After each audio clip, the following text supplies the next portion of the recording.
Ele escreveu uma carta para o futuro presidente. E ele está falando, na verdade, descrevendo a realidade brasileira, que muitas pessoas temem em não enxergar e têm uma visão muito superficial. Vejam só, senhor futuro presidente, que não sei quem é, afinal ainda falta um ano para as eleições e até lá muita água vai passar por baixo da ponte eleitoral. Mas há uma coisa que o senhor, seja lá quem for, deveria saber. O superpresidente já não existe no Brasil, ainda que no imaginário popular seja ele quem manda. Não existe superpresidente, só existe na cabeça das pessoas. Para quem acompanha, sabe as limitações de qualquer presidente da República, que seja Bolsonaro, que seja Lula. Por quê? No combate à pandemia, o atual presidente, Bolsonaro, ele descobriu o federalismo e com ele a divisão de poderes entre estados e municípios. Na política de combustíveis, o poder federal é limitado. Bolsonaro não vai conseguir abaixar o preço da gasolina na canetada, tanto pela governança da Petrobras, quanto pela política tributária dos estados. O ICMS não vai, depende dos governadores. Não, nada mais pode ser feito apenas por vontade do presidente. Não é só a vontade de Bolsonaro. Bolsonaro está lá, já tramitou na Câmara. A PL do ICMS está na mão do Pacheco, não vai. As soluções terão de ser construídas com múltiplos interesses organizados. Em 2023, senhor futuro presidente, a situação se acirrará e seu poder será ainda menor. Explico. Ao longo da década passada, o poder judiciário, aumentou o próprio poder, a ponto de não apenas validar todas as decisões relevantes do Congresso, as leis não, está errada, é inconstitucional, como a reforma trabalhista, entre outras reformas, e mais, provocado por ações políticas, o judiciário impediu a posse de ministros e de diretor da Polícia Federal, além de decretar o fim do financiamento empresarial de campanhas eleitorais. A judicialização da política continuará mais forte do que nunca. O judiciário, porque o Lula botava todo mundo do bolso. O Congresso ajudou a criar, esse monstro que a gente está vendo.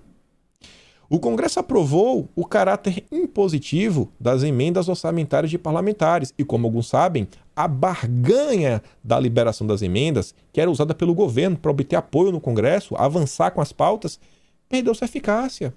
Tiraram mais poderes do presidente da República, o Congresso tirou. Desde o ano passado, o relator do orçamento passou a controlar parte da verba discricionária que sobrava para o presidente da República. E não para por aí, não para aí. As medidas provisórias ganharam limitações que não existiam quando foram criadas. As MPs. Outro fator crítico foi a retomada das votações de vetos presidenciais. Desde então, o atual presidente, o Bolsonaro, virou o recordista de vetos derrubados pelos parlamentares. Bolsonaro vai lá e veta, eles derrubam o veto. Mas Bolsonaro não faz nada. Bolsonaro é um bosta, é um covarde, é um frouxo. Para reduzir ainda mais o poder do presidente, o Congresso aprovou a autonomia do Banco Central. Quem aprovou isso daí, na verdade, foi o próprio governo federal. Não está pelo poder, está pelo Brasil. Por fim, não haverá governabilidade sem maioria no Congresso. E essa maioria será composta de vários partidos. Vai ter que ter uma aliança. A gente já falou tanto aí da Frente Ampla, da tal da Frente Ampla, a preocupação dos partidos, uma grande bancada na Câmara. Provavelmente, a sigla ou coalizão que apoiar sua candidatura não vai ter maioria, e não vai mesmo. Com a fragmentação partidária, surge o segundo homem mais importante do seu futuro governo, o presidente da Câmara. A gente aprendeu isso aí, vendo o Rodrigo Maia. Aquele que tem o botão amarelo do impeachment e quem organiza maiorias. Sem o apoio dele, sua vida, futuro presidente, será muito difícil. A gente viu a gestão do Maia. Assim, senhor presidente, seu mandato será iniciado em um ambiente institucional bastante diverso daquele encontrado, por exemplo, com o Fernando Henrique Cardoso, em 95, ou Lula, em 2003. Porque se fosse o Lula, cara, tudo mudou. Como vimos nos últimos anos, o governo do Brasil não é exercido somente pelo presidente. No limite final, a palavra será sempre do Congresso e do Judiciário.